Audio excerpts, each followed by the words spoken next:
Ang lalagyan ng pulbos na dala ng isang lalaking dalaw sa kulungan, hindi pala pulbos ang laman kundi shabu. Ipupuslit daw niya yon para sa nakakulong niyang misis. Nakatutok si Van Mayrina. Dalaw lang kaninang umaga, nitong hapon, preso na.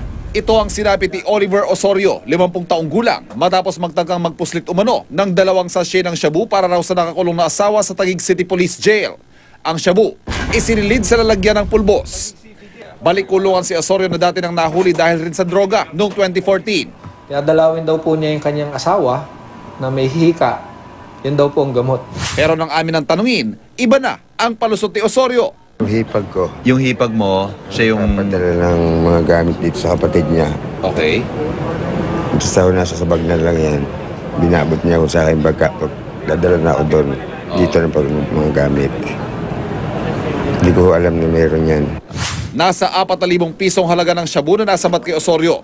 Ayon sa Taguig City Police, ayaw magpaawat sa paggamit ng droga ang marami sa mga nahuhuli. Lalagay sa tinapay, nilalagay sa loob ng bra, napkin, tissue. So very innovative din po yung ating mga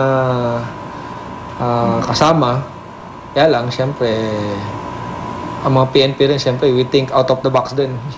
Dahil dito kansilado munang dalaw sa maghapon sa mahigit 200 inmate ng Taguig City Police habang iniimbestigahan ang insidente. Ivan Mayrina, nakatutok, 24 oras.